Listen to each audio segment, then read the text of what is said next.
New at 6, more lives could be saved with a new, shorter suicide prevention hotline phone number. Thanks for joining us. I'm Phil Aldridge. Melissa has the night off.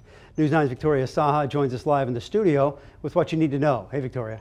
Good evening, Phil. In a situation where every second counts, advocates for the change argue it's hard to find that 10-digit number for the suicide prevention hotline, and they believe shortening it to just these three digits, could make all the difference when someone's in need of desperate help. And then she'll get stuck. And in a time where 17-year-old Lindsay Smith felt so alone, music was her friend. I was like, this is what I'm going to do it. This is how I'm going to do it.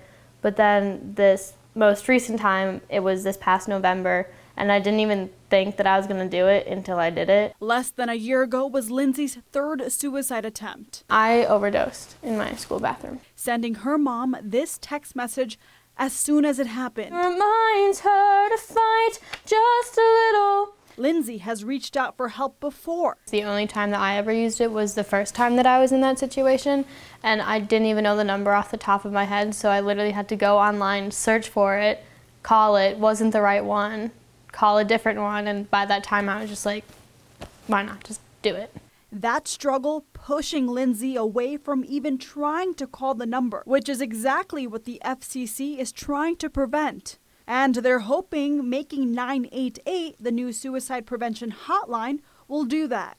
The access is key in that moment. So when someone's reaching out for help, the last thing they need is not being able to find it.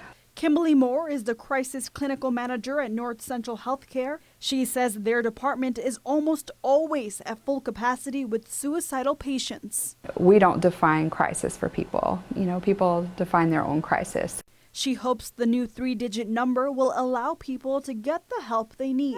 People like Lindsay, who made it through those dark days, now using her voice as her strength.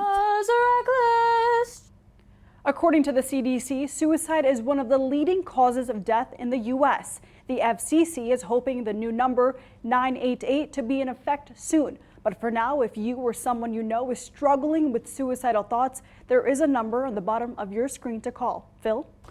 Thanks, Victoria.